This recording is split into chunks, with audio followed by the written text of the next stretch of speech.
Bismillahirrahmanirrahim. Teman-teman tahu kan ini gambar apa? Ini adalah gambar ini monyet, ini anjing. Sepertinya teman-teman sudah tidak asing lagi. Namun pada kesempatan kali ini teman-teman, saya ingin ngobrol terkait bagaimana hari ini fenomena normalisasi berbicara tidak sesuai fakta atau bahkan menjadi bahan pembicaraan, bumbu pembicaraan. Bagaimana orang dengan mudah hari ini bilang binatang ini sebagai bentuk kemarahan atau bahkan bentuk candaan. Nah, teman-teman, saya ingin memulai stop normalisasi menyebut nama ini dan menyebut nama binatang ini ketika tidak ada binatangnya. Karena ini sama juga dengan pembodohan. Nah, teman-teman, kita melihat dalam konteks, misalnya dalam konteks bahasa dan budaya. Kita mengetahui dalam bahasa ketika menyebut dua binatang tadi, maka itu adalah hewan, bukan berbicara tentang manusia. Namun dalam konteks Islam tentunya ada perumpamaan bahwa orang yang, mohon maaf, bodoh misalnya, itu seperti kal-an'am, seperti binatang. Nah, teman-teman, kenapa hari ini saya ingin ngobrol gitu, stop normalisasi dua nama binatang itu yang sering disebut.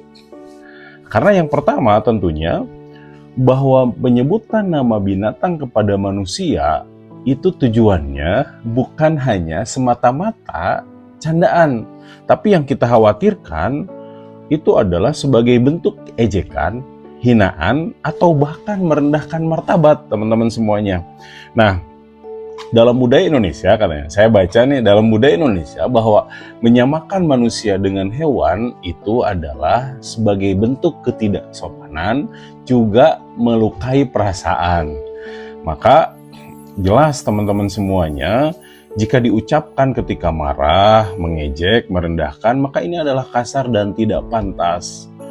Nah, teman-teman, walaupun bisa jadi sih orang yang diajak ngobrol misalnya, nggak apa-apa sih saya dibilang anjing, nggak apa-apa saya dibilang monyet, misalnya dua binatang itu.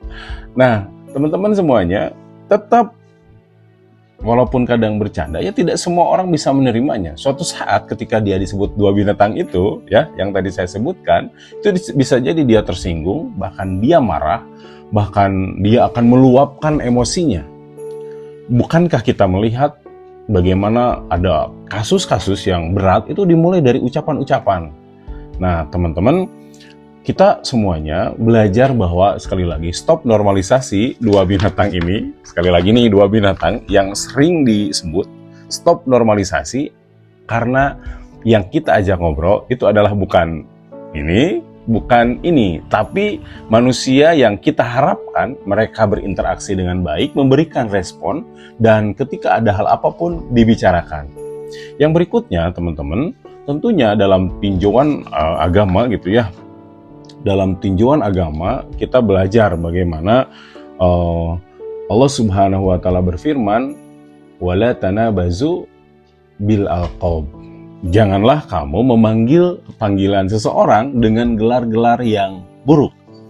Nah, tentunya janganlah memanggil orang lain dengan gelar yang buruk yang tidak enak didengar oleh orang yang bersangkutan. Maka teman-teman, ketika kita dipanggil dengan dua binatang tadi, dan ketika kita merasa nyaman, maka ini ada masalah. Kenapa? Karena sejatinya kita bukan binatang. Kita adalah manusia yang Allah berikan perbedaan dengan binatang itu sendiri. Nah, maka kata Allah Subhanahu wa taala bahwa itu adalah etika yang buruk. Janganlah mengucapkan atau memanggil orang dengan julukan-julukan yang buruk. Bukankah masih banyak obrolan-obrolan yang kita bisa sampaikan, karena manusia itu hadir dengan pembicaraannya, manusia itu dengan hadir apa yang di lisannya gitu ya. Dan ucapan ini secara dampak sosial sebetulnya bisa memicu konflik. Ya, berapa banyak orang yang tersinggung di jalan, misalnya kita nyupir gitu ya, nyetir bawa motor. Nah, tiba-tiba dari belakang monyet, misalnya, dengan sebutan binatang yang tadi. Bagaimana reaksi kita? Apakah memicu konflik atau biasa saja? Orang di jalanan misalnya, terjadinya perselisihan biasanya dimulai dari ucapan itu. Teman-teman pernah mengalami atau pernah merasakan bagaimana ketika di jalan tiba-tiba ada orang yang tidak dikenal, orang lalu tiba-tiba dia mengatakan dengan dua binatang itu pasti akan memicu perselisihan dan akan dikejar gitu. Itu yang pertama. Bagaimana ucapan itu bisa memicu konflik. Yang kedua, merusak hubungan. Ayo teman-teman, orang yang hari ini berhubungan di WA, di media sosialnya, dia mengatakan dengan ucapan-ucapan itu, oke, dia bisa memahami, oh dia teman saya. Tapi ketika dalam kondisi tidak baik-baik saja, secara emosional, secara hubungan komunikasi, ini akan memunculkan, ya, ini akan memunculkan perselisihan yang hebat. Maka teman-teman tetap ucapkan yang baik. Saya kemarin misalnya datang ke sebuah tempat cukur, dia pencukurnya luar biasa baik gitu. Saya rekomendasikan deh di daerah Mangkubumi gitu. Dia mengatakan gini, "Keun da bahasa mah teu meuli," gitu ya.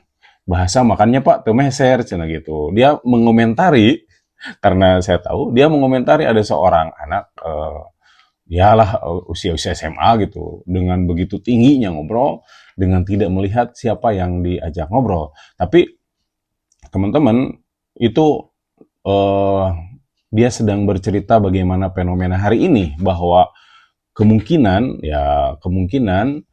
semakin banyak itu orang yang berbicara dengan orang dewasa, orang tua, dengan berbicara yang tentunya tidak sesuai norma.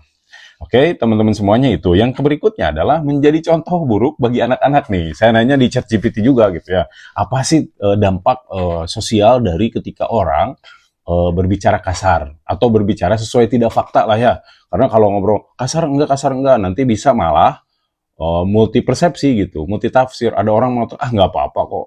Saya enggak ini gitu. Saya itu biasa saja. Nah, ini menjadi contoh buruk bagi anak-anak.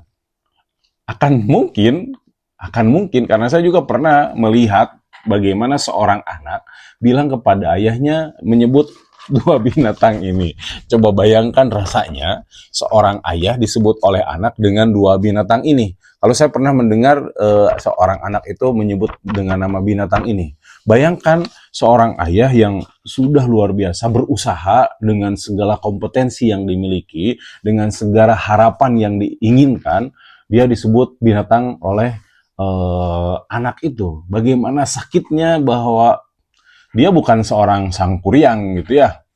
Sangkuriang tahu kan teman-teman semuanya bagaimana sangkuriang cerita itu bermuncul, sangkuriang itu seperti apa dan sebagainya. Nah, maka sekali lagi kita hari ini sedang berusaha teman-teman. Yang pertama yaitu sesuai fakta. Kalau binatang itu tidak ada, kalau dua binatang ini tidak ada, sudah jangan disebutkan. Karena sama saja kita sedang berbohong. Kenapa sedang berbohong? Yang pertama binatangnya kok nggak ada kok. Makanya saya ketika dengan anak-anak gitu ya, ini ada binatang, ini duanya ada, silahkan sebutkan. Tapi ketika tidak ada, maka Anda seorang pembohong, misal gitu ya. Kenapa ini? Ya ini dimunculkan gitu. Karena khawatirnya ini menjadi ruang publik yang terus dibicarakan. Yang berikutnya, teman-teman semuanya, bahwa masih banyak alternatif yang bisa digunakan sebagai cara untuk berbicara lebih sopan lagi. Itu saja teman-teman semuanya. Islam mengajarkan wala tanabazu bil alqab ya. Jangan memberikan gelar dengan nama-nama yang buruk.